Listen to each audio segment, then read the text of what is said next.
ராணிப்பேட்டை மாவட்டம் அரக்கோணம் ஊராட்சி ஒன்றிய அலுவலக வளாகத்தில் தூய்மை பாரதம் திட்டத்தின் கீழ் அரக்கோணம் ஊராட்சி ஒன்றியத்திற்குட்பட்ட 31 கிராம ஊராட்சிகளில் குப்பைகள் சேகரித்து எடுத்துச் செல்லும் 78,74,000 ரூபாய் மதிப்பிலான 31 மின்கல வாகனங்கள் தொடங்கி வைக்கும் நிகழ்ச்சி நடைபெற்றது. இந்த நிகழ்ச்சியில் தமிழக கைத்தறி மற்றும் ஜவுளித்துறை அமைச்சர் ஆர். காந்தி தலைமை தாங்கி தொடங்கி வைத்தார். ராணிப்பேட்டை மாவட்டத்தில் தூய்மை பாரதம் இயக்கம் திட்டத்தின் கீழ் 2023-24 ஆண்டிற்கான ABC வகைப்பாட்டின் மூலம் தேர்வு செய்யப்பட்ட ஊராட்சிகளில் குப்பை சேகரித்து கொண்டு வருவதற்காக மின்கலம் மூலம் இயக்கப்படும் இ-கார்ட் குப்பை வண்டிகள் கொள்முதல் செய்து கொள்ள அறிவுறுத்தப்பட்டன.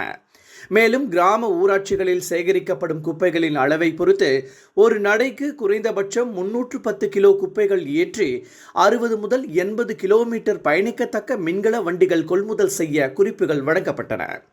மின்கலம் மூலம் இயக்கப்படும் குப்பை பெறும் வண்டிகள் திட்டத்தின் புள்ளி கோரவும் குறைந்த விலை புள்ளிகள் வழங்கிய வேலை உத்தரவு வழங்கப்பட்டு மொத்த தொகையில் 70%, திட்ட நிதியில் 30%, 15வது நிதிக்குழு மானியத்தில் இருந்து செலவினம் மேற்கொள்ளவும் தெரிவிக்கப்பட்டது.